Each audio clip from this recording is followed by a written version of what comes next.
Need some suspension work and shocks and brakes, brake pads, lining, steering box, transmission, rear end. Ka-chow. Just don't see no cars!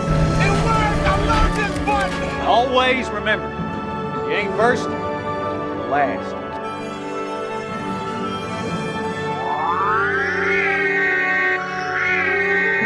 106 miles to Chicago.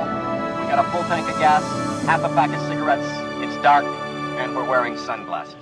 Hit it. All right, welcome back to the Unnamed Movie Car Podcast, recording at you live from various locations across Europe. Many places. But only Europe, pretty with much. With cars and tracks. There's lots of tracks. Because today we watched Apex. The story of the Hypercar, Apex. Available on Amazon Prime. Not about the Apex seal. No. As most of you would know. Yeah, the rotary stuff. Rotary 7. But if you're new to the show, we wait 10 minutes to talk about the movie in order to avoid spoilers and give you the opportunity, if you do want to pause and go watch the movie. We highly recommend it. And you'll hear this sound when we are ready to give spoilers, the Ecto 1. Ecto 1 chime. Yeah. So we haven't recorded one of these in like... It's been years. It feels like years. I've missed a month. I've missed this. I really me have. Too. I really do enjoy doing this. You know, I'll be honest, I wasn't really looking forward to this movie. Neither was I. And I think that's what really... That's so funny that to be fair, I was also... You chose this movie! I know. Okay, sorry. I was also out of town for 9 days. And you were doing your own Nuremberg ring or whatever you want to call it. I was doing a side quest for sure. Yeah, exactly. That was crazy. We had tax season came to a... let's just talk about taxes. Every episode, let's just talk about this taxes. Will be the last episode of 2022 that we'll talk about taxes. But man, did it add years to my life. Taxes, I know. Taxes because my really stupid, dumbass accountant didn't file them. That's a long, drawn out. Yeah, that's another podcast. So then let's we do basically a had taxes podcast. That would be so fun and put me right people, to people would... What if we did taxes ASMRs for people to go to sleep to? Here's some rustling of some paper. Okay, 1099 is the W-2 dividends are looking good this year. Yeah, that would be good. That's a write-off. No, that would actually be exciting. You could write that off. Yeah, that would be. We need the receipt for the mileage on the. Oh God. Anyway, so we're done. But it was a very hectic, no more very hectic April. You had a birthday too. Yeah, I had a birthday. Yeah, that's cool. Not everyone gets those, you know. That's true. That is true. But 98% for your birthday, of people out there get a birthday. Was that in like Talladega Nights or something? It's like 98% of people have birthdays or something. No, they said like statistics show that 98% of people will die in their lifetime. Oh yeah. That's great. So, but I did. No, we got to do some fun stuff. We went to the Volo Auto Museum. We went to the Volo Auto Museum, which was a lot of. I really enjoyed that day. That was a good day. That was a very good much day. Fun that it was cold and rainy, but we were inside. Yeah. It wasn't really rainy, but it sounded like rain. Yeah. It was weird. That was and there was really box elder bugs on all the cars. There was lots of box elder bugs. And what was the car? It was like $100,000 car or something. It had box elder bugs all over it. I think it was a Porsche or something. Well, it might have been, but there was the 57 Bel Air. Yeah. I have a video of it. I meant to send it to my girlfriend. I didn't. Yeah. Because she hates bugs. And it was just. Oh yeah. She hates bugs. We have She's gonna be a doctor. I know. Let's pull back the curtain here for a second. We're recording in our basement, right? Where my girlfriend and I hang out. $151 million studio. There have been times that there have been spiders down here, the size of Buicks. Well, big. And I know they are big. We just call it a night, and I just take her home. Because of the spiders. Are you serious? It's happened twice before. Because what happens is we always sit in the dark down here. We never have any lights on. And we'll watch movies, and you can see them rappelling from the ceiling, like in Mission Impossible. And one night, she saw... And what's terrible is it's my job as the boyfriend to kill them, right? Right, yeah. But in a totally dark room... Yes. When they're rappelling from the ceiling and you stand up, like you completely lose them. Like SEAL Team 6, they're rappelling. But it's a tiny, thin spider in a 3D space. So I always lose it as soon as I stand up. So I have to turn the lights on and try to catch them midair. And there was one night that 2 of them came down over the course of the night. Wow. And then there was a third on the ottoman.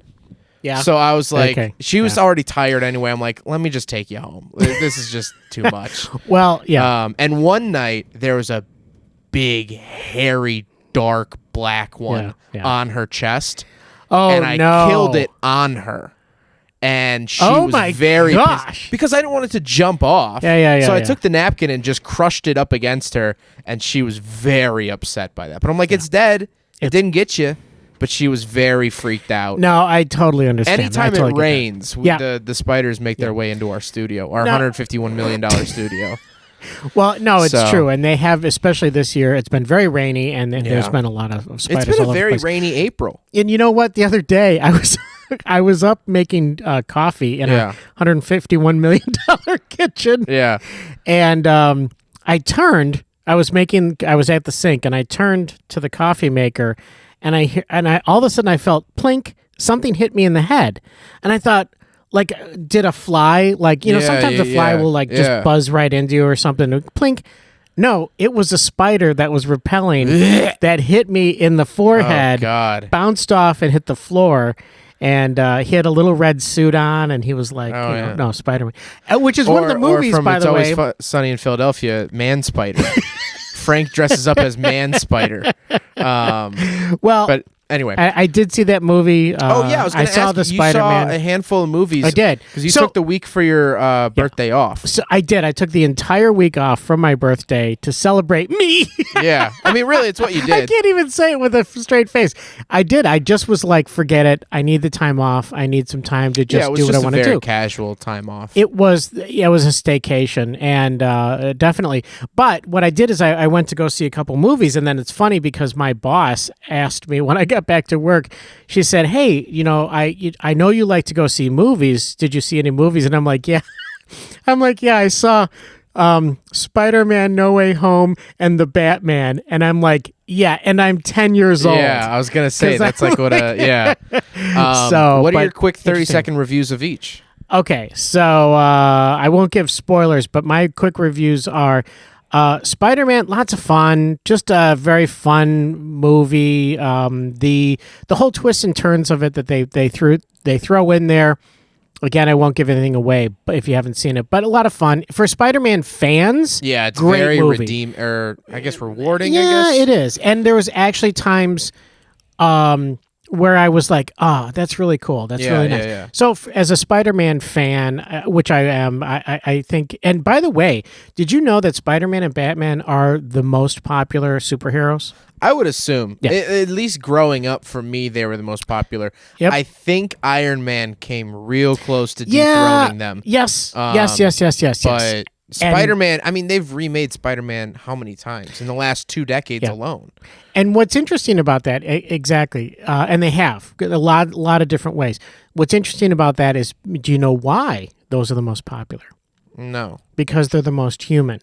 They have the most flaws. I can see that, yeah. And so they make their... Iron Man's a rich billionaire. Well, yeah, so. exactly. But he's still a human being. He still has flaws. He still has things he's got to get over, especially his ego. He's got to get beyond that. But he's basically a person.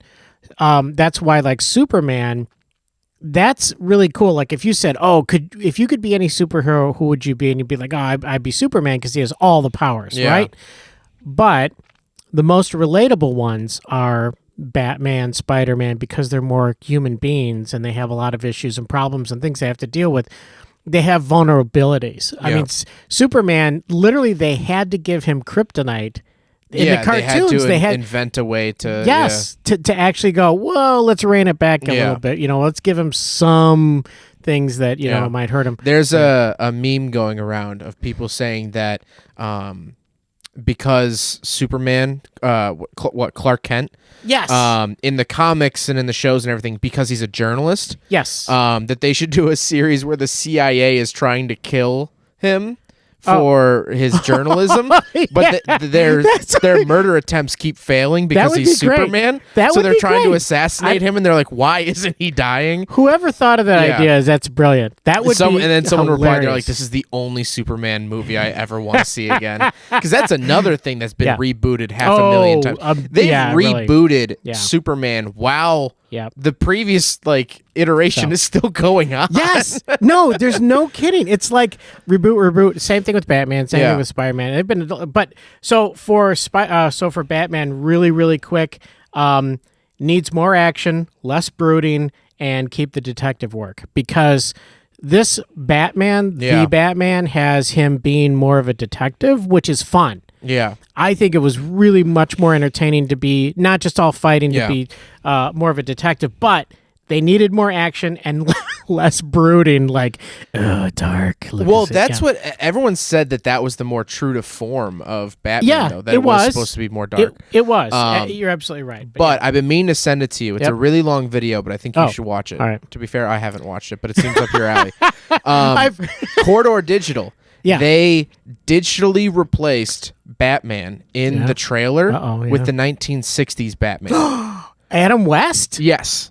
Oh my gosh, that's awesome. So they took scenes from the original Batman and put it in. Is that on the YouTubes? That's on the YouTubes, and I just saw one clip of it, and it's where they unveil the Batmobile. Yes. But they actually unveiled the 60s Batmobile. Oh, wow. And they color corrected it perfectly. It looks like it's in the movie. It's great. So here's the thing, too. By the way, and it's so funny that you say that, this is my second favorite Batmobile.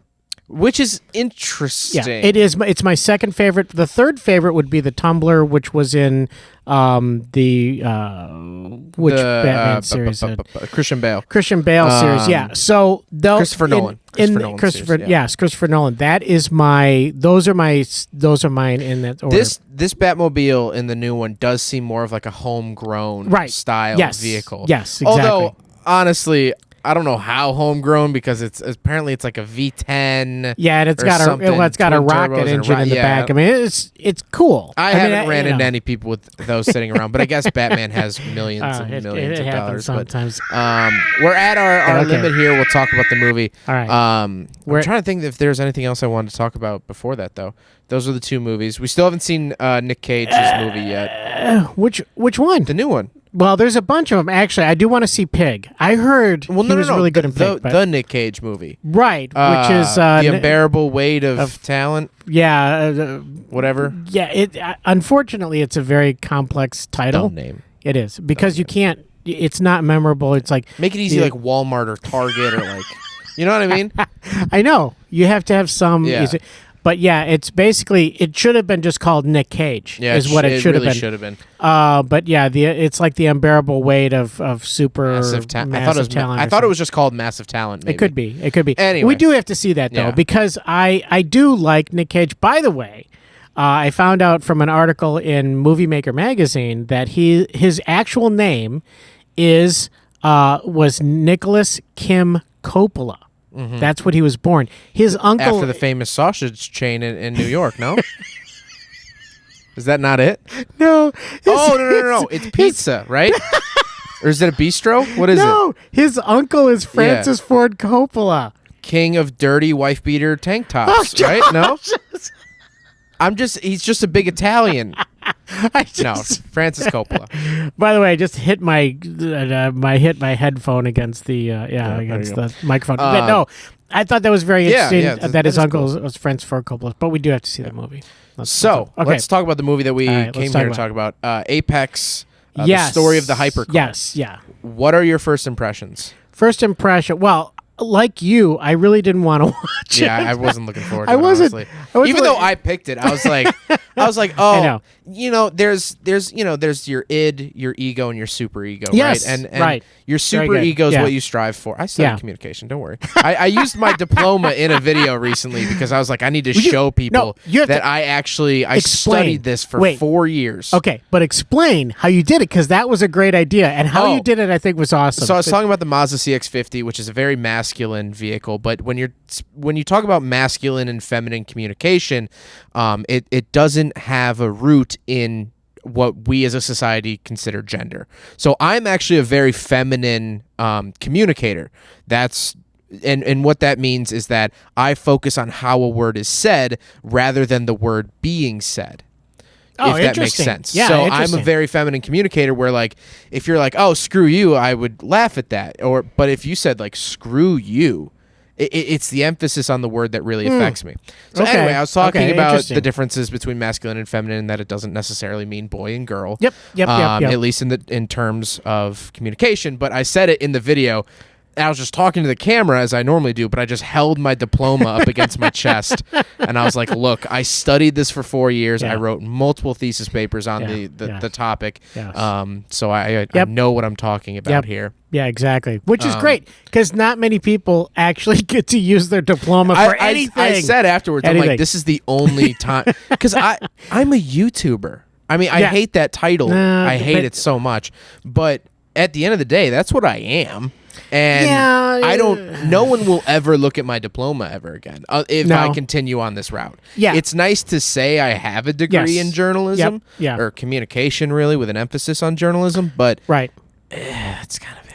No, I think, but it is important. Like, if you ever were, I don't know, whatever if you ever decided to go work for somewhere, or someone needed your resume or for whatever, to say, okay, I got a bachelor's degree. But anyway, the id, ego, and super ego. The ego is kind of what you are. Your super ego is what you strive to be, and your id is like kind of your inner darkness. Okay.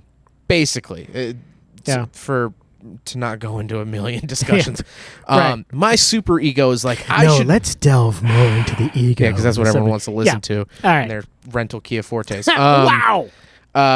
You went there. So my super ego wanted to watch this movie because I'm like, I'm an automotive journalist. Right. I should watch this movie because I understand. It's a big part of the automotive world. It's something that I don't have much experience in with hypercars. I've never driven a hypercar. Really? Okay. They start in the millions. They start in the millions. I know. But still, you've driven, though. I've driven like a Lamborghini, but that's like as high as I've gotten. Well, still. Okay. Fingers crossed, I might have the opportunity to drive a McLaren this year. We'll see. Right. I've gotten offered 2, but of course none of them are within 2,000 miles of here.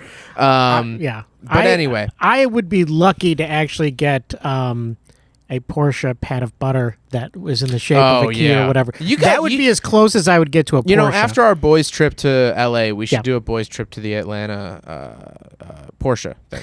That would be fun. That would be fun. There's a lot to do in Atlanta. You mean the Porsche experience thing? Yes. Okay. Which actually, there is a Porsche experience actually in L.A. There's a Porsche center in L.A. So then maybe that's something we might want to look into. It's possible, yeah.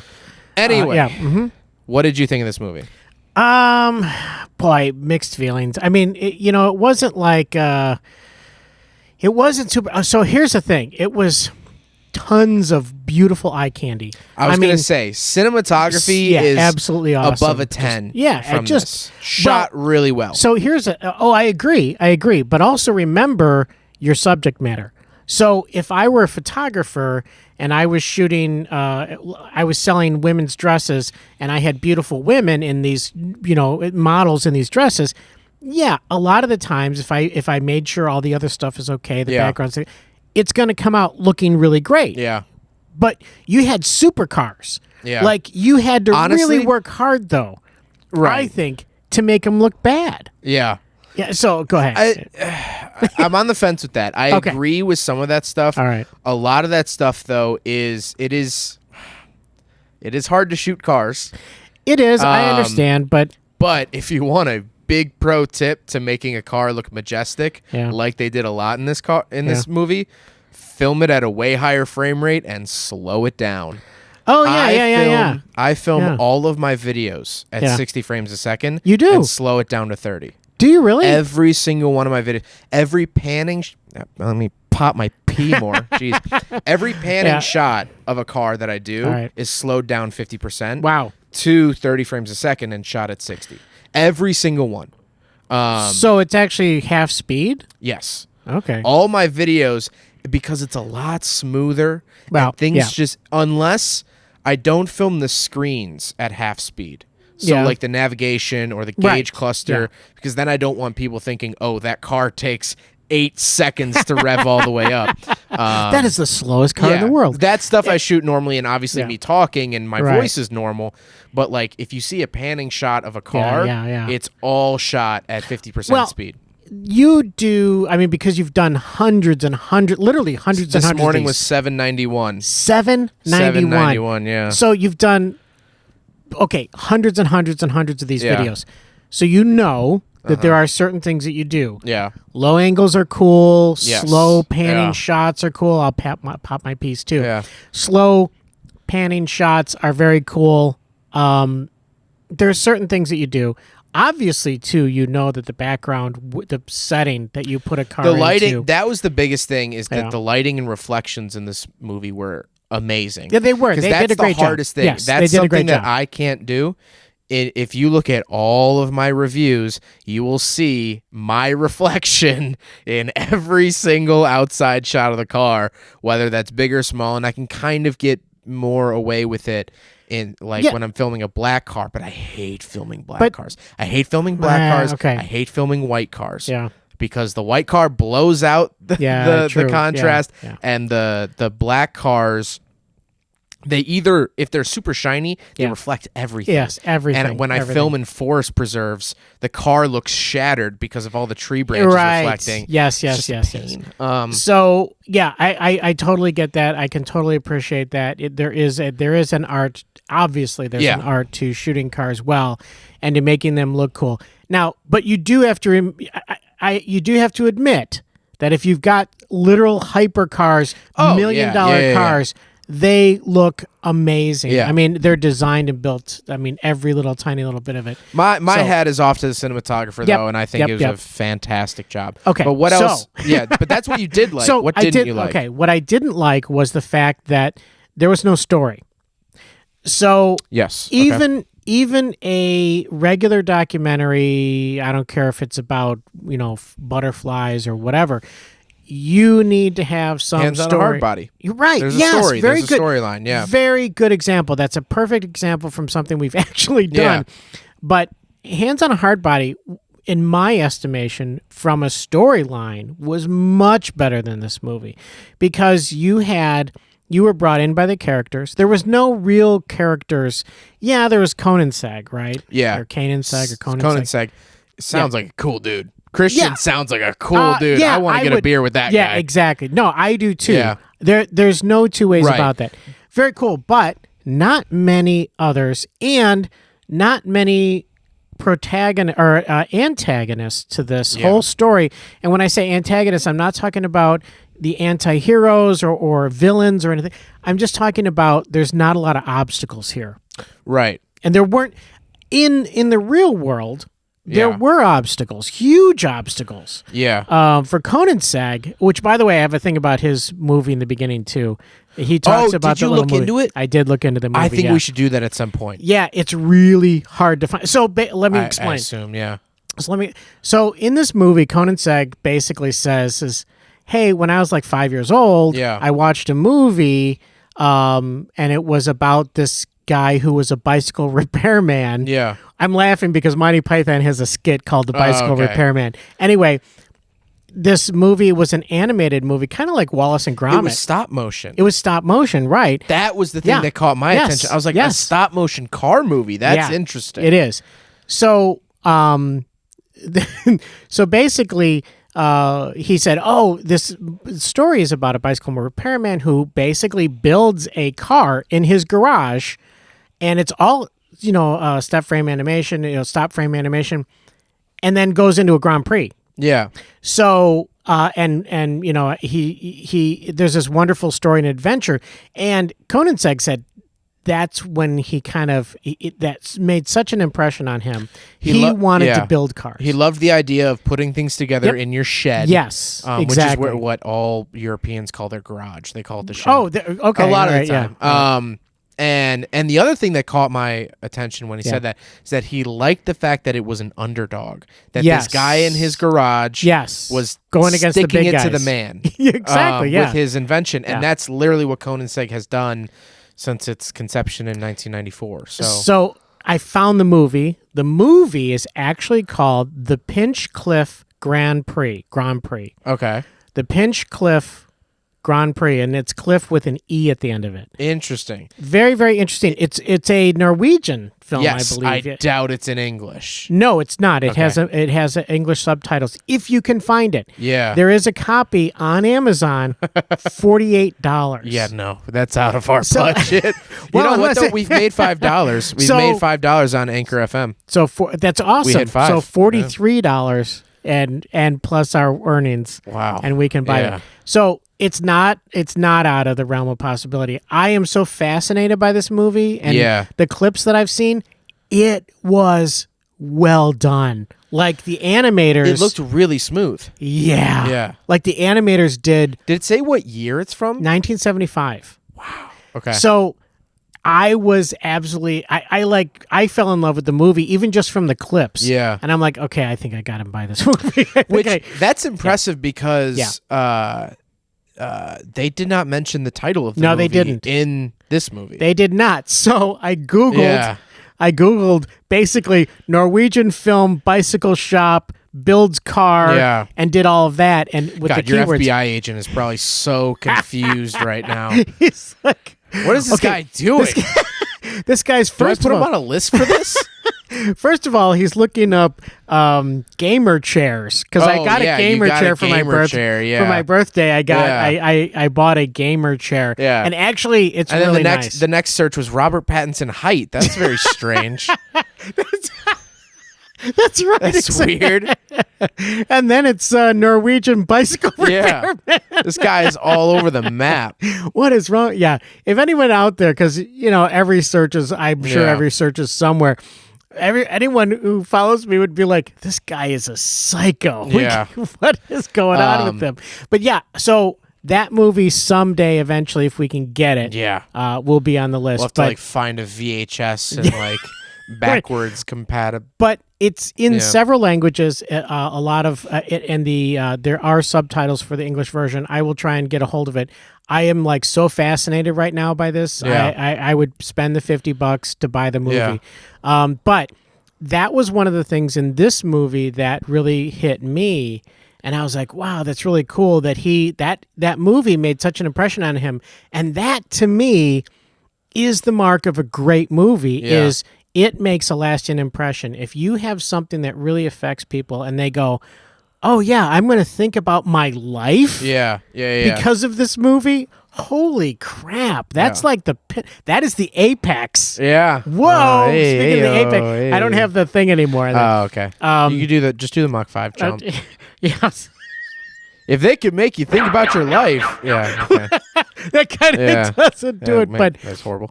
I could just say, holy, Yeah. and then that would be. Yeah. Anyway, if they can make you think about your life and your goals in life, Mm-hmm. and literally, that movie helped to create Sec. Yeah. You think about that. That's pretty amazing. Oh, the stop motion. the stop motion. Yeah. The stop motion movie Yeah. encouraged a young kid to go out and do that. I Yeah. mean, that blows my mind. So Yeah. that's when filmmaking is really cool. Yeah. Like when No, you I can agree. reach an audience like that. But yeah. So I'm all geeked up about the Yeah. movie inside of the Yeah. movie. But going back to this, there wasn't really a story. So I was so here's the mark of, here's a danger flag or warning signal. I was looking at how much time was left in the movie, and that's a bad indicator. Yeah. And if I'm at a movie theater and I can't figure Yeah. out, or if I'm looking at my watch going, okay, this is like a 2.5 hour movie and that's a bad it's not indicator. good. Gets pulled you out. You're being pulled out of it because you're just like, it was beautiful to look at. Yeah. It was interesting to hear some of the interest, but all of it was, hey, here's some guys, they're building a supercar. Not going to tell you really how they're doing it or any of the details inside of it, but they're all building hypercars. That was it. And they said it over and over and over again. They went to Ferrari and who's the Pagani? Yeah. Pagani. Ferrari. They talked about, the Porsche 918. Great. Yeah. Those are all cool and wonderful and great. But they were telling the same story over and over and over again. And there wasn't like this rivalry. There wasn't like this, okay. yeah. There was kind of when they were talking about trying to set the record at the Nürburgring. Yeah, Nürburgring. And then they forced some drama when number one, they talked about the spectator who was killed at Nürburgring, which is an awful tragedy. But they tried to bring that in, and then also when they were at the Nürburgring for who was doing it? Was it the P or it was Porsche? Probably Porsche. No, it wasn't Porsche. Actually, it was the no, it was the 1-1. It was the 1-1. Oh yeah. When they were trying to set the record, and they said the guy came out with the red flags, and all the red flags. No, that was showed at up. Spa. Spa. Oh, right. Yeah, that so was it was at Spa. You're right. That was you're at right. Spa. Yeah, but it was at Spa. They were trying to force some drama and saying, "Oh, we couldn't get our, we couldn't, the old." Yeah. Well, because we could. That's way too long, by the way. But they got pulled off the track. Yeah. And did you see why they got pulled off the track? They were too loud. 2 decibels too loud. That's a for real the track. thing, though. Yeah, I understand that. I get that. But they were trying to create some drama, like, oh, we couldn't get our record, or we couldn't set the record. We couldn't do something because we got thrown off the track. Oh my gosh, you guys have a literal airport outside your door. But you can't bench-mark an airport. I understand. That's the thing. Okay, so I'm getting to that. I'm getting to that, okay? So he's totally listening. You're not. So see, you're a feminine communicator because you were listening to how I said it. But if you were just listening to the words in which I said, I told you I am listening. So is that okay? See, I've learned something. No, go on. I've learned. Okay. All See, right. see, feminine You said go communicator on. because I said go on. You said go on. You listen to the words. Okay. Good thing we have a limiter set on this I know. thing. So what I think Koenigsegg should do is right outside their front door, spend some of the gazillion dollars that they get on the stupid cars that they make. Yeah. They're not stupid cars, by the way. I just said that. Yeah. But spend some money on the track and create a super hyper track themselves.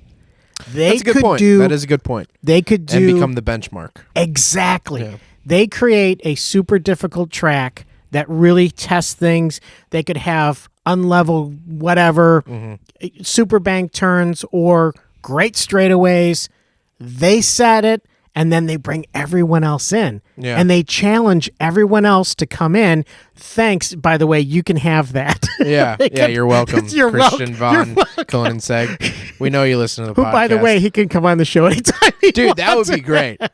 Christian, if you could just give me 45 minutes with one of your cars, that's all I need for a review. We'll even Just give go. me an hour. Because I wouldn't let you go alone because I would go with you. Oh, yeah. But we would actually go to your place, to your hangar. I will drive it on your airstrip, sir. Right. I will. Yes. Yeah. Exactly. So, no, but I think if he actually created something out there, spent the money, then everyone competes to get the best time on that track. Are you kidding? Because everybody's doing that on the Nürburgring, which can't do anymore. Yeah.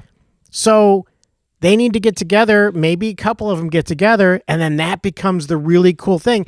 And I'm telling you, that is drama right there. People would want to see that. Let's see the cars go head to head, not head to head. Let them go out one at a time, but let's see what cars that do what, and prove it in a proving ground. Yeah. But anyway, What's interesting is I've that totally what I've totally created a whole new thing. And, What's interesting is that the Grand Tour finally did race all of these 3 cars together. They did? Yes. Oh, it was wow. the first episode of the Grand Tour. That was like their big opening So thing. they had 3 cars? Yes, they did the Porsche 918, the McLaren P1, and the LaFerrari. Those are They like the did? Okay. Those are like All right. the 3 Yeah. at each other's throats. Koenigsegg and Paganis are kind of in their own class. Yeah. They're not even like Well, Paganis. and Bugattis, yeah. Pecan. Pecans? Picante. Yeah, Picante. Pagani, I've never liked Paganis. Really? Yeah. He. Dude seemed like a dick. You know what, Mr. Pagani? No invite on the podcast. How about that? Wow. But we would invite Paul Shin. And Paul Shin and Craig Lieberman, of course. Craig Lieberman. Okay, shout outs. Shout outs. Yes. Yeah. But go ahead. So you were going to say, but they did. They finally did do the race. I the forget race. who won. I forget what car won. You know what? You know what's funny? I don't care. I don't really care either. And the other thing is that Ferrari would not participate in that race. Really? Because obviously, the Grand Tour wasn't buying all these cars, so they get press cars from the manufacturers. Ferrari would not send a car for the longest time. Okay, I totally whacked the microphone on that one. Because they didn't want them being raced. I think the Ferrari didn't win. That's the thing. Yeah. Ferrari even said, they're like, this isn't built for cornering. And I was like, what's it built for then? It's not built for straight tracks. Also, they named it La Ferrari. Like the Ferrari. Which translates, it's called the Ferrari La Ferrari. Right. Which translates to the Ferrari. Yeah. How stupid is that? Well, I once worked for a company that was called ITRI, and that stood for the Illinois Institute of Technology Research Institute. So that's a dumb name. Yeah. Anyway. Whatever. Yeah. So no, you're right. LaFerrari is a terrible, horrible, hideous name. You guys should all be ashamed of. Yeah. Ashamed of yourself. Yeah. And you should you get this. Yeah. That's to the name LaFerrari. It is definitely way too long of a sound clip, though. Yeah. It's funny. I was something thinking, shorter, because I probably will go to Italy at some point in the next 10 years. Yeah, You should. I don't know if better I'd visit the Ferrari place. Really? Yeah. I'd much rather visit Fiat, honestly. I was like, Yeah, that would be cool. Fiats are cooler. I'd like Yeah. to see Lamborghini, but Yeah. I don't know. I But- would go out though to Koenigsegg. Oh yeah, well that's up in Norway. I think it is A little out of the way. Yeah, of whatever. Italy. Come on. Um, It's out there. It's not the United States. But yeah. Anywhere outside of the United States is Yeah. out there. That's what was your favorite Europe. car? interesting that you say that. So first of all, McLaren, the McLaren P1 didn't like it. Ooh, it's my favorite. So I'm sorry. That's I'm fine. sorry. No, that's fine. Styling wise, I didn't like it. Okay. But they were talking about how cool it was and how it was like. They call it the Widowmaker, which is kind of badass. It is, but is that because it's so unsafe? Pretty much. It's Yeah, very okay. hard to drive. You saw it. So Chris Harris was in the movie. Yes. And we'll get to my thoughts in a second. But he was struggling to keep that thing straight. I mean, he was pretty much purposefully drifting it through every corner because keeping it in a line is hard to do. Wow. That is okay. So I have some thoughts, by the way, about the future of this stuff, but Yeah. we'll get to that at the end. That to me is kind of how is it hard to stay in a straight line? Because it's just putting down so much power. Really? Yeah. Okay. All right. Well, Power, tires, and that car is so ridiculously lightweight. Okay. It's like strapping a rocket engine to a piece of paper. Okay. and all right, expecting okay. it to go in a All right. straight line. I can see that. Okay. So yeah, that car is the peak car to me. Is it really? I think it's so cool. The McLaren F1, P1? P1, yeah. I just no. Yeah, Sorry, okay, not for me. that's fair. I mean, to me, When I buy mine, you can't drive it.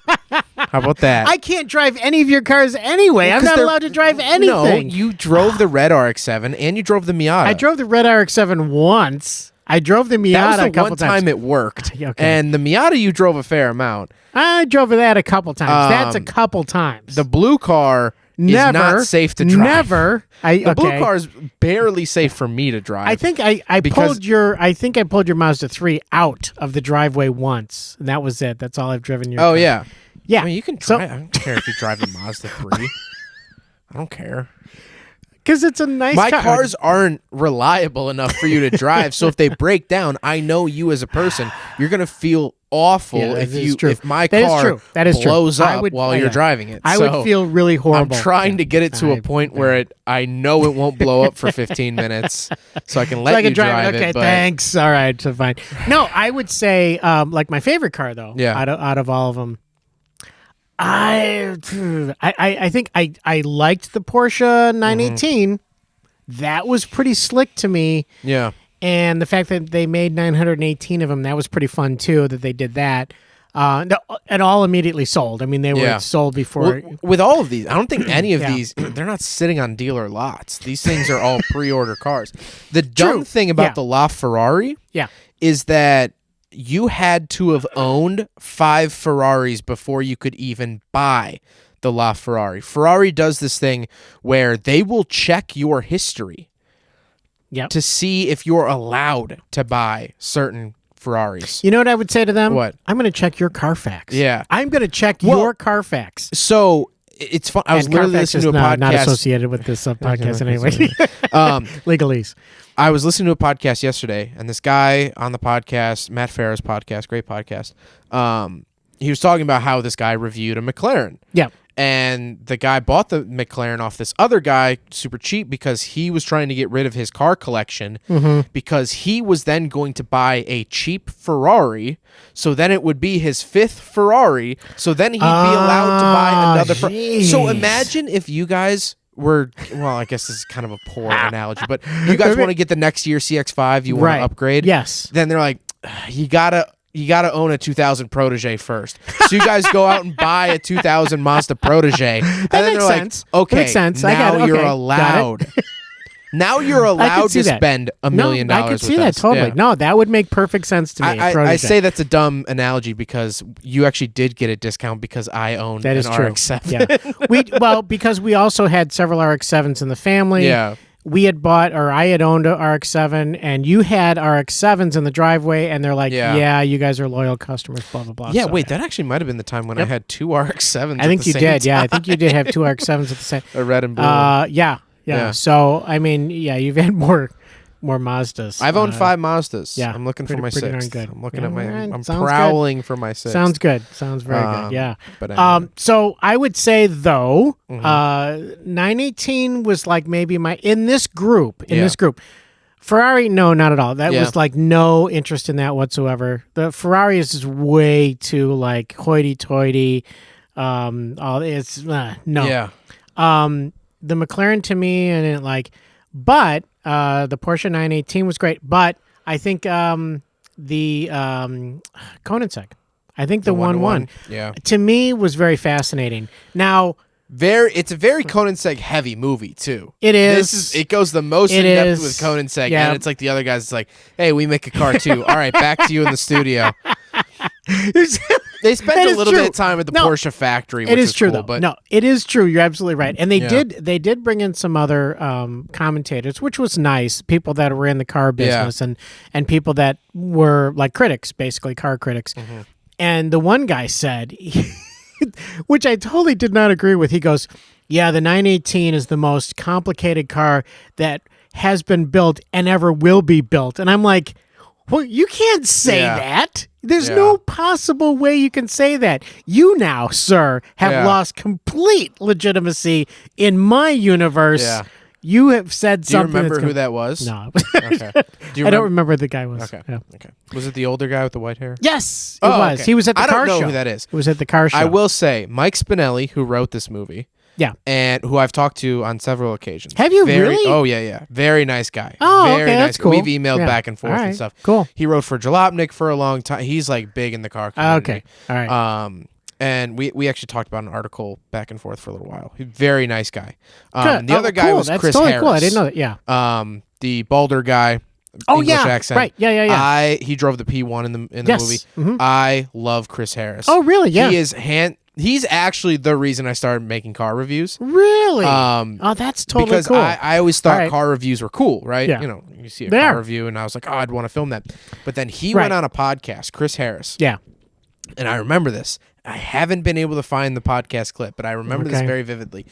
I think it was the Smoking Tire podcast, or it might have been Joe Rogan. But he goes, this week, I'm picking my daughter up from school in a Ford Focus RS, which at the time was like a brand new hatchback. Oh, okay. 2.3 liter turbo, all-wheel drive, manual, cool little hatchback. Yeah, that sounds. And he goes, next week, I'm picking her up in the LaFerrari from school. And I was like, dude, that sounds like a cool job. I didn't realize that being a car reviewer could be a job. Right. And ever since that moment, I'm like, that's the job that I want. I want to drive crazy, weird, different cars all the time. No one knows what I'm going to pull up. Yeah, in. it's true. I don't know. I mean, the time you came to my work and you had the I had a Viper. The Viper. That was so cool. Yeah, I mean, that was like Viper. That was hot. Yeah, that was cool. That was one of the peak moments. Definitely of my career. Yeah. The other time was we have a neighbor, Mr. Fox.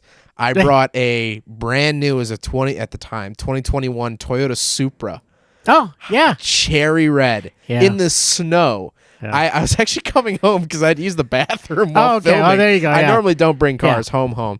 Yeah. And he was outside. I think he was like shoveling or something.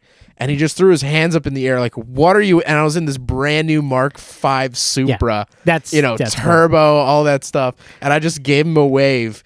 And Andrew texted me, his son, who I'm good friends with, texted me like an hour later. He's like, "My dad just texted me asking what the heck you were in." And I was like, I just sent back a picture of the Supra. And he's like, "You have a Supra?" And I was like, "For the day, yes."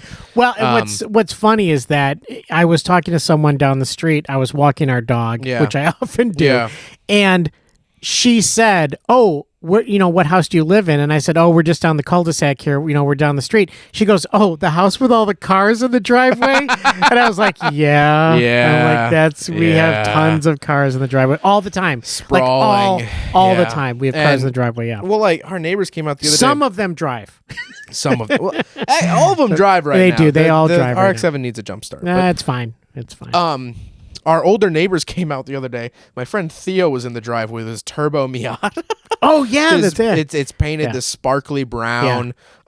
Everything under it, like on the underside, I think I saw the car. It was beautiful car, great. I mean, he spent 3.5 years building it. Like really, wow. It is the attention to detail is insane. Every bolt is the same color. It's incredible. But they came out and they're like, "What's this thing?" And he's like, "Oh, it's a little turbo Miata. Makes like 300 horsepower, which is insane out of a Miata." And stuff. But anyway, that's so funny, I saw Chris Harris on a podcast, and that kickstarted. I'm like, okay, that's so cool. That gave me direction. That's what I want to do. Yeah. And so you did it. Well, I've gone in that direction. Luckily, so. You absolutely. I mean, we'll see. 709. How many? Later. Yeah. Call me at 1,000, and we'll see if I'm any good at it. No, really. I mean, I mean, it is something like stuff like that is cool. Yeah. When you see stuff like that. But it's definitely cool to see Mike Spinelli and Chris Harris in this. It was written by Mike Spinelli, and that's why this movie definitely has a soft spot to me. Sure. Getting on to my thoughts. Yep. I love this movie. Yeah, absolutely. Okay, I really, really did. Yeah. A lot better than I thought I was going to. Yeah, that's great. Because I didn't know Mike Spinelli had any part of it. Really? I didn't know. I thought that's why you chose it. I literally saw the thumbnail on Amazon Prime one night, and I'm like, I should learn about that. Good. It's clearly a Mike Spinelli passion project. Okay. Yeah. And so it's very clear to me. I understand what a passion project is. Yes. Because I've done some of my own, and sometimes they don't always lift off the ground. Well, I'm very lucky. My recent passion project, I did a mini documentary about pop-up headlights. In 3 days, it's gotten 33,000 views. It's that's popping great. off. It's great. That's awesome. It's been like insane. Like every time I open my phone, there's more comments and and all that stuff. Nice. That's very cool. It's very cool. I never have videos get. It's 11,000 views a day. Yeah. On one video. It's. But I've done a lot of passion project stuff that hasn't gone. I did a whole series called Museum Mondays where I would highlight and walk through a different car museum every Monday. It was the start of this year. It got like 8 views. Like they got like 150 views each, but like for me that's really low. Well, no one was commenting on them. No one was really watching them, and so I understand. Like sometimes the stuff that you love, and I'm sure Mike Spinelli put so much work in this movie. Because putting a movie together is not easy. No, very, very, very difficult. My head is off to anyone. Yeah, even movies that are, and this is a decent movie, but even a bad movie, you went Poker Run. Just name it. Okay, a terrible movie like Rush. So, I rewatched Rush the other night. Did you? When I was in Indiana on my way home. I'm sorry to hear that. Yeah. I liked it better the second time. Wow. Yeah. No, that's killing me. All right, fine, whatever. I'm not going to be that way. Yeah, but bad movies, what? Even bad movies, my hat is off to the movie makers, not just the directors, but every single stinking person in the entire production of it and putting it together, making it happen. The producers, the directors, the executive producers, the grips, everybody. to make Yeah. something and put something together. It's a tremendous amount of work, and so my hat's off to him. I mean, I'm not saying I didn't like this movie. Yeah. It just to me wasn't. I was like, meh. Here's the thing. Okay. As a movie, I Yeah. understand your criticisms of the fact that there isn't much of a story. Right. However, Yeah. how I viewed this Yeah. is if someone goes, what the heck is a hypercar? Yes. Here's a crash course. Yes. It's Okay. an hour and a half. Yeah. And you'll get a very good idea of what a hypercar is. Yeah. Okay. I'll You'll- give you that. Yeah. I'll give you that. That's Sure. how I view the first season of Drive to Survive, the F1 series, is that there is a story. It's kind of all over the place, whatever. Right. It's a good crash course just to learn the names and the places. Yes. Yes. So now, Agreed. when I tell you, because there is going to be an F1 race at Spa, Oh, there is. Okay. you know that Yeah. big S chicane Yes, that was going right. uphill. Yeah. You can Yeah. picture that. You know that where they drove the 918 was Circuit of the Americas. Oh, was it? That's the Oh, F1 okay. track we're All right. going to in Texas. Ah. So that's where we're nice, going yeah. to be, which is All really right, cool. Very, very cool. Very cool. So now, when I say a Porsche 918, Yep. you know, I know what what it a looks yeah, like. exactly. You know that it's in this higher class of car. And, 918, is that cheaper than the 911? No, not by a long shot. You could buy like 10 911s. It's for, 7 more than the 911. yeah. So when I tell you, I That's went how to the that's how I Porsche do driving things. experience. That's how and- math works. Yeah. They had at the Porsche Museum Yep. inside of the Porsche experience. And they were doing probably the coolest exhibit I think they could ever possibly do. Yeah. Which was the colors of Porsche. Oh, And so it was every color that Porsche has made. really? Or almost, so like there was a section of purple cars and pink cars and orange cars and green cars. And they had the only purple Porsche 918 ever built from the factory. Really? Porsche built a sparkly purple Porsche 918. So one of the 918 of them is in the Porsche Museum. It is a dark purple. And I have pictures of it, and I stood right It's next very to it. cool. Very, very cool. You're right. That is actually pretty neat. You know. So Yeah. now when I say, a Yep. McLaren P1, yeah, I'll go whatever. I'm not going to push it because that's way too long. Yeah. The button is The button is too long. much. The music, the sound, whatever. But yeah, so I So- think if you look at this as like I want this dramatic story. Yep. You're not going to get that. But if you want a crash No, course it's- in the hypercar, you want to sit and watch hypercars Yeah. do what It's- they were designed to do. It's That's more pretty cool. Yeah, it's more straightforward, informational. Yeah. I mean, there are different types of documentaries, just like there's different types of movies in Yeah. every genre. Something I sub- definitely would have subgenres. liked is if they did a little bit more history of the Yeah. hypercar. Yeah. Because they talked about the Bugatti Veyron, which was Mhm. like that was the car growing up for me. Yep. I remember I believe it was 2005. The Bugatti Veyron hit 253 miles an hour, and that number, every kid my age knew 253 miles an hour. Yeah, that is pretty freaking fast. That's and then amazing. the Super Sport amazing. came out amazing. and did 257. Okay. And then the Koenigsegg came out and did like 260, whatever. So here's one thing I would have liked to have seen is an example of one of the technologies explained so that you could get a sense of how amazing the technology is behind all of this. So what I'm saying is things like there was the dual clutch. The Bugatti had it, right? Bugatti was the first car to have a dual clutch, Dual and clutch. now pretty much every single car has a dual clutch. Not every single car. So a lot of cars have dual clutches now. You can get the Kia Sorento with a dual clutch. Okay. So, right, and they basically said that in the movie. Yeah. But what I would have liked to have seen was that they, maybe a really quick cutaway diagram. This is what the dual clutch is. Right, yeah. And how it changed and how it improved, because they talked about, all of these great improvements that are made to these hypercars, and then how they eventually trickle down. Koenigsegg was saying, "Oh yeah, this trickles down to the average car, over time."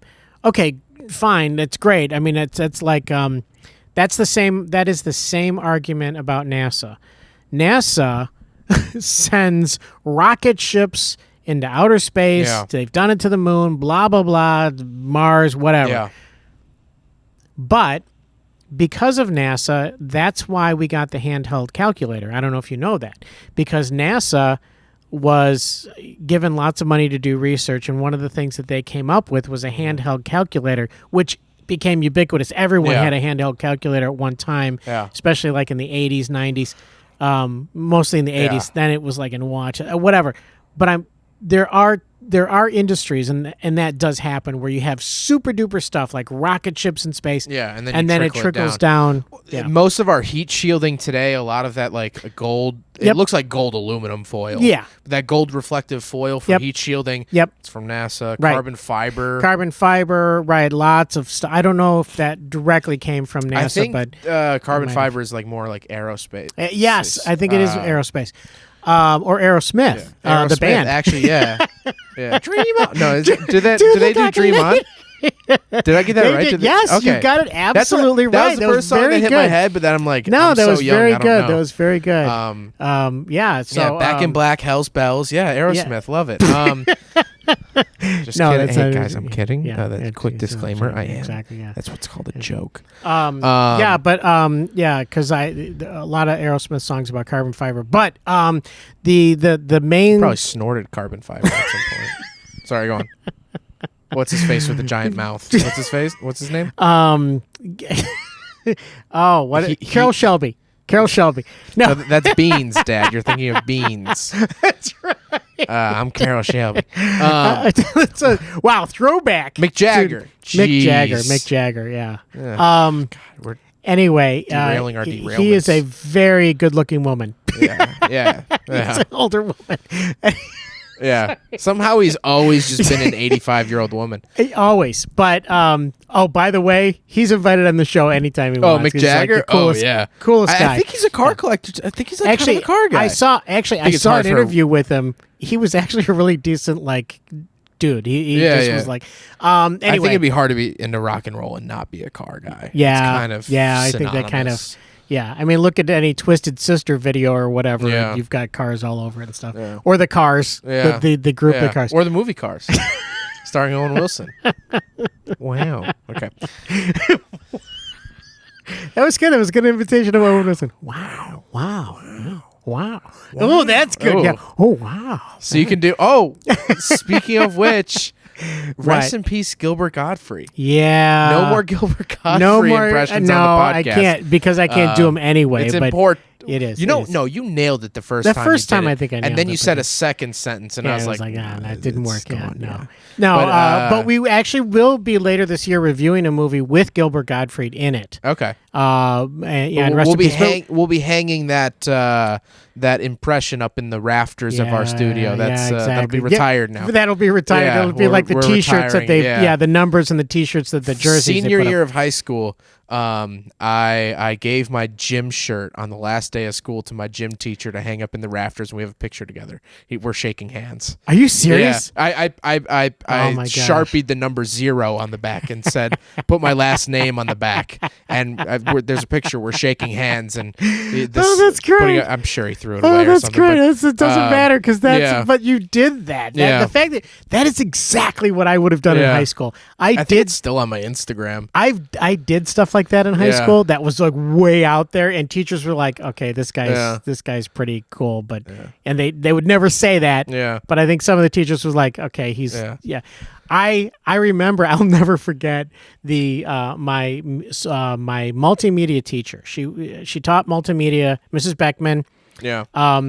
She just thought we were like frickin' nuts about movies, and we were. Mm-hmm. And literally, she gave us carte blanche with anything that we wanted. Anything we wanted to do, we did. Speaking of which, we might have one. I'm trying to get one of my old high school teachers on the podcast. Oh, that'd be fun. My old photography teacher. He's super into film, obviously too. That would be fun. Yeah, which I think definitely would be a lot of fun. More this year too. Time's marching on. We need to have more visitors, guests, more guests and things like that. So yes. But getting back to this movie. Yes. What were we talking about? What movie?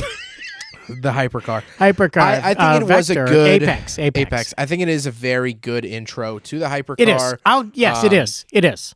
Yep. it just and it's beautiful to look at. I mean, it's I mean, skipping right to the end here. Yep. Would I watch it again? Yeah, I would put it up on the TV next to me while I'm working. Yep. And just kind of glance over, and you see that shot that they got of the P1. Yeah. And it has the LED lights, so they're flickering, which I think adds to the effect. But that's just the camera frame rate. Yep. I fight that even on I know. base model Kia Sorentos.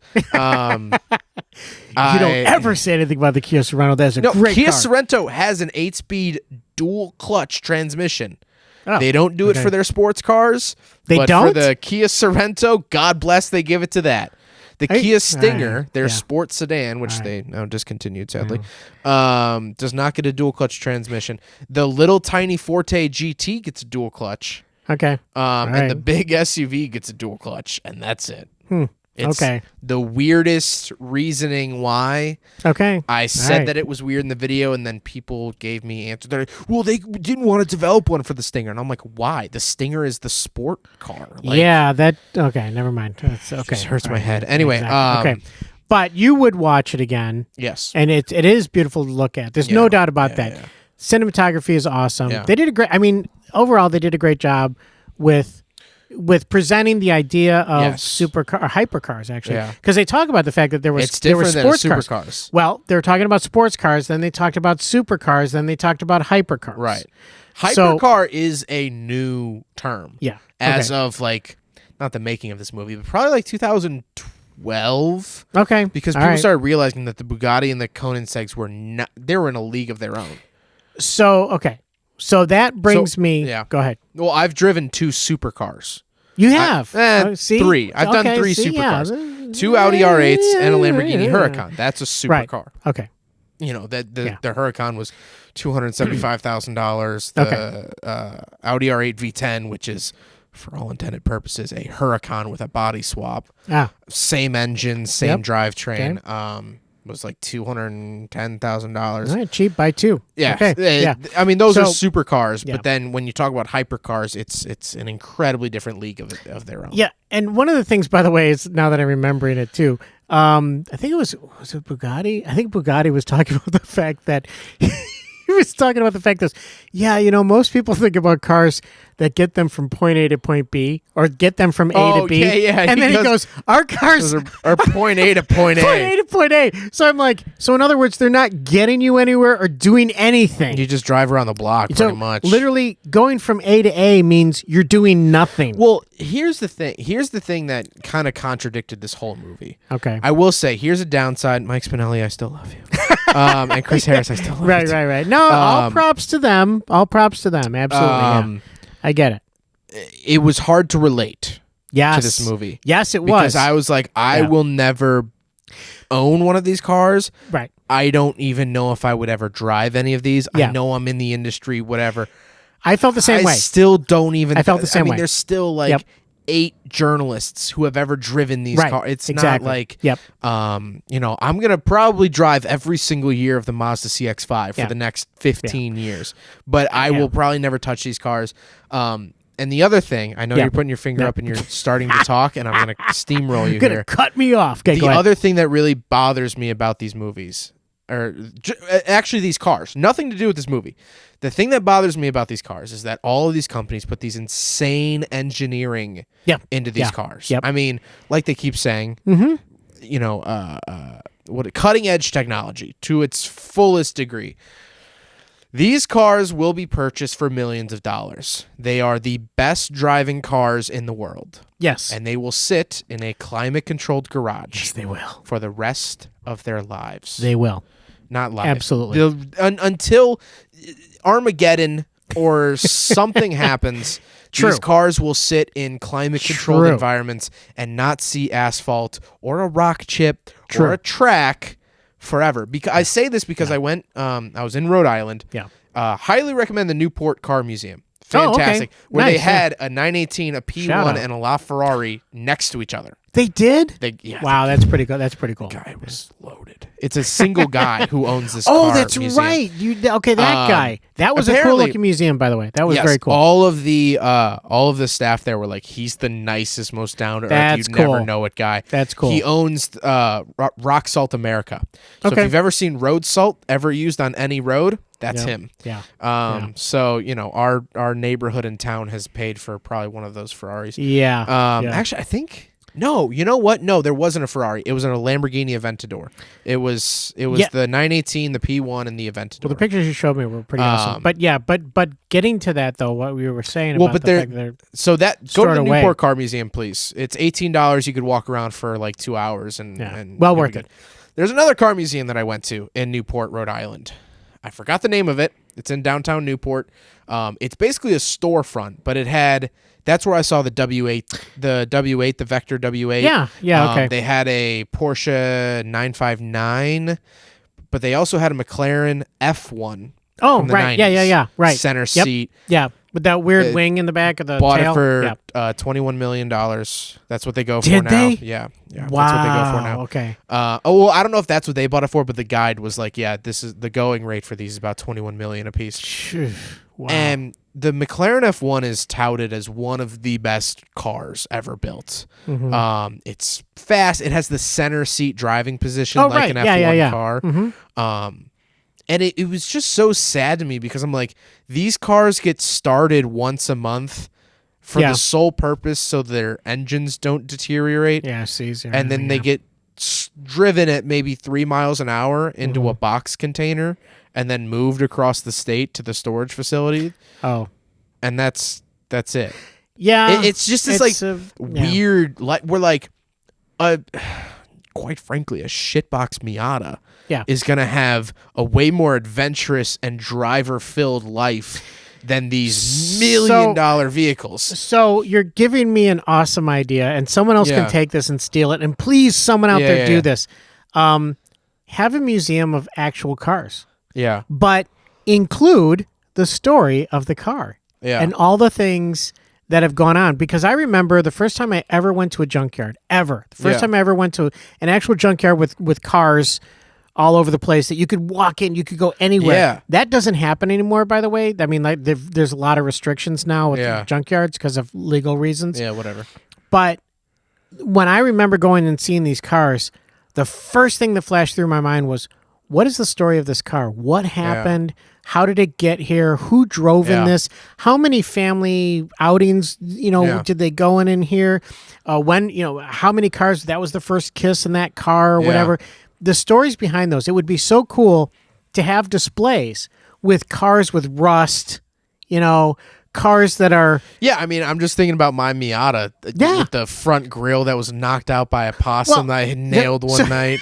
But that would be hilarious the because chip paint on the bumper. About it. Think about it. You could say, and you could have a little picture of the dented part or whatever, and say, possum rest in peace. Yeah. That was part of it. Or think about the pickup truck that we used to have, the Dodge Ram. Yeah. So many stories about that. Every dent, every ding, everything was character. That's something just one of the many things I respect about the Lane Motor Museum in Nashville, Tennessee. Okay. Highly recommend it. It's like, you're not going to see any Lamborghinis. You're not going to see any cars in there. You're going to see the weirdest, strangest Czechoslovakian cars. Cool. You're going to see cars with wings and propellers from France. Wow. That was a trend. People thought that the way was to have a giant propeller in the front. They were wingless planes, essentially, that were cars. All right. I'm going to have a museum that's going to be normal cars. Yeah, Go ahead. I believe it's family owned, I want to say. But the cars get worked out regularly, is what they say. So they actually get out and drive these cars. A couple of journalists have gone there and actually driven the cars that they have on display. Great. They have a Volkswagen there. It was a concept car that gets 100 miles to the gallon. It's like this little slipstream car or whatever. Yeah. So I do love that about the Lane Motor Museum, is that they buy running, driving versions and they actually work them out and they actually so that is that nice. was the sad thing about seeing right. these cars, is that like, you're absolutely right. I had the same feeling. a 5,000 mile McLaren P1 Yeah. that is like high mileage. Well, remember at Volo, didn't we see a car that was like a Ferrari that was owned by some like not Louis Vuitton. no, like Louis Vuitton, someone like that. It was, who was that guy with the horse? Ralph Lauren. Ralph Lauren. It was driven like what? It was a Lamborghini Diablo. I Yeah. think it had 400 miles on Yeah, it. that was it. And that's exactly what you're talking about, is Yeah. these people can buy these things and drive them Yeah. a couple hundred miles maybe at the most, and then that's it. That's why I genuinely believe this, and I'm smiling while I say it. My Mazda 3 is the coolest car I've ever owned. That is hands down the best car. Yep. Because Yeah. after this Agreed. summer, Agreed. it'll have traveled to I think like 45 of the U.S. states. Wow. I'll only have a handful left to do. Yeah. Yeah. and you've believe done me, a lot. I was looking up the drive to Alaska. It is rough. Is it? Is It's it? 2.5 days from here. Well, I 'Cause mean, you forget how long Canada is. We You have to could- drive all the way through Canada, pretty much. I get that, but we could do a totally cool video about the journey to Alaska. To drive to Anchorage was about 2.5 days. All right. A lot of moose up there. Yeah. And, But and bears and but my car is riddled with salmon. rock chips. I've already blown out a rim on that car. I had to get it replaced. It's going to be a tired car in the next couple of years. Yeah. But it'll have seen the world. Absolutely. At least. And the stories you already have. Yeah. I mean, the stories you already have. Well-worn car. Well, I shared in the review that I did. The review of that car is like 45 minutes long. It's my longest review by like 20 well, minutes. because you know it very well. But yeah. I said it was a very interesting dichotomy of the fact that I drove that car to one of my really good friends' funerals, but I've also driven that car to my friends' weddings. Wow. So it's like this weird dichotomy Yeah. of this car that I own, which is really cool. Yeah, But it's very cool. It's sad to me that these hypercars, that they spend so much time, and something they didn't touch on, which I wish that they did, is the traction control systems in the Koenigsegg. Yeah. It's the guy at the very beginning mentioned it when he was driving it. He said Koenigsegg told me to stand on the brakes and take my hands off the steering wheel. Yes. There's Yeah. a system in Koenigsegg's that once it hits a certain mile per hour, it kind of doesn't listen to your steering inputs. Really? I like it. So there was a journalist that if you do like 120 and he swatted at the steering wheel. Yeah. So like hit it but like didn't keep his hand on it, so it would like wiggle back and forth. Yeah. The car starts to wiggle and then it stops listening to the steering wheel, and it just keeps going straight while the steering wheel is still wiggling. Really? Because it just stopped listening to it, so it didn't crash. Okay, so that's a perfect segue into my discussion about the future of these. Yeah. Because they talked about how fast can they go. Yeah. They talked about a lot at the very end. They talked about speed. My feeling is that you're going to get in more of what the Koenigsegg is doing. I didn't know it did that. Yeah. But I think what it's going to be is the driver-assisted technology is going to get so good that the driver... My Graham will be able to throw down the best lap ever. Yeah. Exactly. That you would be able, like I would be able to get into a car, squeeze my fat butt into the seat of one of these cars. By the way, we did that at Volvo. Oh yeah, you sat in an Indy car. I tried to sit in an Indy car. I could not get in there. I got in less than you. I couldn't even fit my legs couldn't go around the steering wheel. Very, very, very tight. But I think that's the future is how much of that technology then will be based on making the car more drivable so that it can actually do, like you said, the fastest possible lap, because it now is dependent on the driver. But what if you took that away? What if and you can do that. You have self-driving cars. The Koenigsegg can actually do that now with traction control. You can do that. Yeah. The technology is there already, and it's going to grow. It's going to be interesting because I think we are fastly approaching a wall. Yeah. There's already cars. Teslas pretty regularly will do 0 to 60 in 2.2 seconds, 2.3 seconds. Even the cheaper Teslas, I mean, like you could for like $75,000, you could do 0 to 60 in 3 seconds. Really? The Porsche Taycan is the same up there. The scariest thing, and I brought this up recently, the Hummer EV. Okay. The new electric Hummer is 9,000 pounds and will do 0 to 60 in 3 seconds. Jeez. So at what point do we start saying we need to start nerfing these things? Yeah. Because also, as I've ranted about on previous podcasts, you don't need any special license to drive that Hummer EV. Right. You can be a 16-year-old freshly out of the DMV. Right. with your Yes. license in hand, Yes. still wearing the same clothes in your picture. Yep. You can step into a Hummer EV and you can pilot 9,000 pounds of metal, steel, and rubber Yep. at wherever you want. Right. You can now pilot that. Right. I think, and there was a story of a 16-year-old who in a Taycan drove through a storefront. Oh my gosh. In his dad's Porsche Taycan, and he was in the parking space. I mean, he got up to like 30 before he hit the building. Wow. And he was parked right in front of it. Wow. So wow. Yeah. Yeah. there has to be a point where we have to start dialing it back. Yep. No, I think we've I get sort that. of peaked out. There's always going to be an argument for more speed, Yeah, but like, right. at what point are we just building dragsters? Right, exactly. Like, and that is, yeah. And I that's don't the know. other thing, right. That's the other thing is that, okay, great that you could go fast, but Yeah. where, besides a racetrack, where are you going to do that? And Yeah. yes, there are gazillionaires who have gazillions of dollars and can go on any racetrack they want, but how often do they do that? And, There's so much it's- money in this world. Ferrari once made a car, the Ferrari FXX. Okay. And it was basically a souped up version of their Ferrari, whatever they were building at the time. I think Yeah. like the 430. Okay. But you bought the car Mm-hmm. and you could only drive the car at racetracks. Oh, And you okay. could not store the car on your own. Ferrari stored the car for you. Really? And it came with a pit crew of guys who would come out and set up the car. And so you would say, hey, I'm going to drive to I'm going to go to Britain. I'm going to drive at Silverstone. So then they would fly the car there or drive the car there for you, set it up for you. You'd go drive it, and then you'd give it back to them, and they'd bring it away. It's like at that, like, you don't own that That's car. not- You're I was gonna just say- renting that I was gonna car say, that is every once not in a your car. while That is not for way your too much car. money. Not your car. Yeah. That is, yeah. So there's no. too much money in this world. I thought it was interesting. The Bugatti guy was like, "This isn't something someone buys as their first car. This is their 100th car."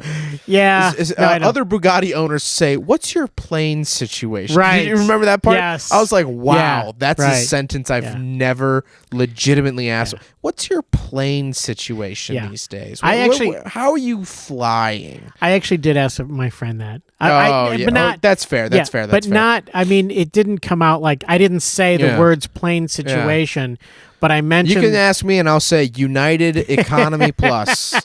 I tell you what. I know. Wait. How was your plane experience? I thought about that this morning. I didn't even ask it was you. very good. It was very good. Actually, haven't I was flown very in a long surprised. time, I haven't so- flown in a long time. It was on American Airlines. It was good. It was fine.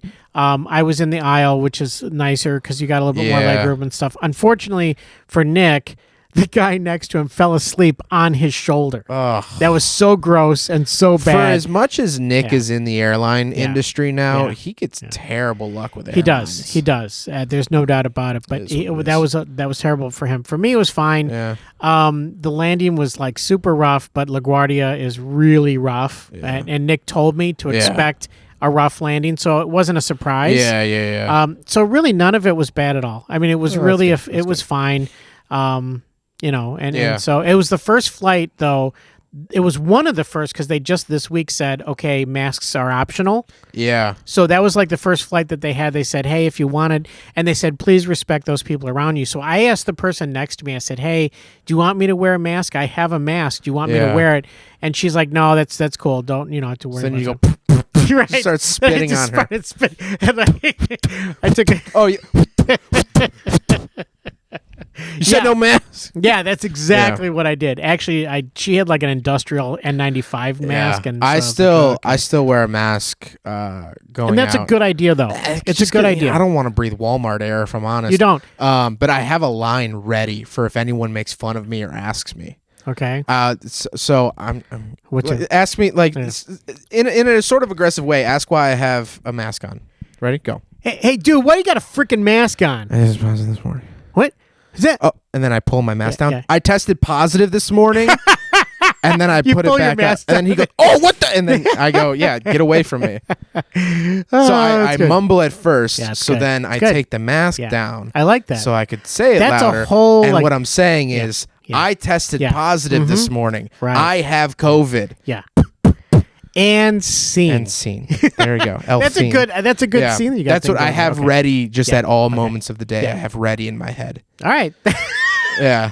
That's just like that's very finger on the trigger, like whenever I go into elaborate. Yeah. You've done a lot of forethought into something that could possibly happen. To me, ever since I'm triple vaccinated. Yes. I don't. I'm declawed, deveined. I'm vaccinated. Whatever. So I'm like I'm not this huge mask stickler. Yeah. My girlfriend very much is. And so I more so I always wear a mask like out of like what's the word? Respect? Respect for her. She always wears a mask everywhere, so sure. I'll wear a mask with her. And there have been multiple times where we're the only two with masks in the store, but I'm like I gotta have something in my pocket ready for this, and that's my little phrase. Okay, so this is gonna be the one thing I'm gonna say about this. Yeah. When I would go to a store or something, and there would be, this is going to sound really terrible, there's an Asian person, a person of Asian descent, and they were wearing a mask, I would be like, well, that's stupid. Then COVID. Oh, you're talking pre-COVID. I'm talking pre-COVID. Okay. Pre-COVID. Then COVID hits. Yeah. We're all masking up, and now I'm going, actually, even if COVID's not around, I don't want to be sick. Well, no, I've been wearing a mask in the house this week know. because Mom had a cold. Yes. And that's fine because that's absolutely fine. Yeah. So now I'm like, that's cool that we have the option now as No, Americans. I remember I flew to Dallas. Yeah. I flew to Dallas the week before lockdown. Oh, gosh. And I remember I was in the airport and Mom was texting me and I'm like, there's like 2 people with masks on. Yeah. Because this was way before we even knew what a mask mandate was. True. And I'm like, yeah, it's fine. It's fine. This isn't going to be a big thing. I see 2 people with masks on. Yeah. And then I flew home. Yeah. I didn't see any masks on that. Of course. And then this is what I did. I then drove to Lexington, Kentucky, and went to a Zac Brown Band concert. Nice. The night of the first COVID case in Lexington. Good. So we're in the Uber on the way to the bar before the concert. Zac Brown Band country concert. I don't know, a couple thousand people. Yeah, good. And we're in the Uber, and my friend Madison, who I was going with, she was like, "Oh, first COVID case in Lexington." Yeah. And we all kind of looked at each other. There's like 5 of us going to this concert. I was like, what are we really gonna do? Like, should we be worried about this? Yeah, like, right. I don't know. And then we went to this concert, and of course, next morning, Madison's roommate had like a sore throat and stuff, and we're like, this is how it starts, baby. This is how it's gonna Patient go. zero. Yeah, exactly. She was fine. It was just because we were screaming the whole night. Oh, by the way, about this movie. Yeah. Here's the one thing. Here's one thing. Yeah. What? Here's the one thing I wanted to do. No car in the movie had this. Yeah, when are we gonna get those? That's a super hypercar, super uber hypercar. Yeah, what is the Mach 5? The Mach 5 doesn't it have like 5,000 horsepower? Is that? I don't know. That was the Mammoth car. No, the Mammoth car was 3,000 horsepower per wheel. Oh, that is true. It was like 54,000 horsepower. So technically, the Mammoth car from Speed Racer is a hypercar. It is. Yeah. That is a no, it would be the Mach 5, the DB5 from James Bond. Those are like super hypercars. I mean, just for the fact that they are so far advanced than anything. But the Mach 5 is so far advanced, and that was like, you talk about supercars and hypercars. That was the hypercar. Anyway, so would you watch it again? I already said if I would. If it was on, would I change the channel? No, I would not, because like you said, it's beautiful cinematography. It's interesting to occasionally see, and I love, watching the cars flying down the track. That's really fun. It's enjoyable. Wouldn't necessarily go through the whole thing and listen to it and all of that. But I would not change the channel. No. Yeah, that's good. It's good. Yeah. So, what is our next movie? Okay, next movie, huge departure. You talk about 180 degrees from this one, Hot Rod. Oh, awesome. I love Hot Rod. We talked about this before. We talked about reviewing it. We talct about Hot Rod. Hot Rod doesn't have a ton of cars in it, but there are some. There's the Corvette, the van, the mini bike. I think it's a Plymouth Voyager, I want to say. Yeah, I think so. We'll have to see. We're going to check that out. But great Andy movie. Samberg, and Andy easy Samberg, watch. Yeah, exactly. Bill Hader. Very iconic, just so wonderful, many fun people. movie. I just wanted to kind of do something totally different than the documentary thing. So I'm excited about it. So next good. movie we'll watch is Hot Rod. I believe 2006, 2007. Definitely in that comedy golden era we've talked about with Superbad, Pineapple Express, all that stuff. Yeah, Step Brothers, Talladega Right. Nights, Yeah. all that stuff. This is the height of 2000s comedy. Funny movie. If you have the opportunity to go out and watch it and see it again or whatever, it's on everywhere. And I was looking. I think it's on like Amazon, Hulu, and Netflix or something like that. Yeah. It's a very Adam Sandler got that deal too, because Grown Ups 2 is actually the first Grown Ups is streaming on. I checked. It's streaming on all three. By the way, I was going to tell you that our next movie was going to be Paul Blart Mall Cop 2. Not one. Oh, wow. 2. I forgot they did a second one. Paul Blart Mall Cop 2. Yeah. I was going to make you sit down and have to watch Actually, funny little story about this week that I do want to share. Okay. It has to do with the movie Grown Ups. Paul Blart. David Spade. Yeah. You know David Spade. Yes, yeah. Was on a podcast. A good friend. Close friend of mine. Close friend. Yeah. David Spade was on one of my favorite comedians' podcasts. And he was sharing the story about how he was skateboarding one day and he broke both of his arms when he was a kid. Oh, real? Oh, he's a kid. Okay. And his brother picked him up in a Renault Le Car. His brother had a Le Car. Oh my gosh! Right? Seriously? Yeah. So on the podcast, they Google Le Car and my video comes up. So they didn't play it. It was just the thumbnail of it. But because the podcast producer Googled Le Car, and my thumbnail came up. So I have a screenshot. It's David Spade's face next to my thumbnail of the review that I did for the Le Car. Oh, that was a pretty cool moment. And I was just casually watching the podcast while working, and I was like, oh, they're talking about Le Car, and I'm just watching, and I'm like, oh, that's my thumbnail. Yeah. That's my review I did 2 months ago. What podcast was it? Do you remember? It's called This Past Weekend by Theo Vaughn. Theo Vaughn's a comedian. Okay. And he had David Spade on, and he was just telling the story, and I don't know, I forget the name, like the engineer or like the podcast runner guy in the background that doesn't talk, which engineer, sure. we don't have. Which we can't. His name Sparky. Yeah, sure. So, he was just pulling up images, which is funny because he typed in Lee Car at first, and the General Lee came up, and David Spade was like, "No, Le Car." Christmas cars came up. Oh God. No, Le Car. But that's then he funny, typed in Le Car, and yours came up. That is so cool. In the image search, that is there's so a bunch of just like stock images of the Le Car, and then my little review of it. So that was cool. my little claim to fame this week. Yeah, I like that. I posted about it on Instagram. I was like doing backflips. I texted my girlfriend. I'm like, look at this. Look at that. It's David Spade in my video. That is so cool. Yeah, very that cool. Was pretty cool. A little grown up. So I'm basically in the grown up cinematic universe. You are.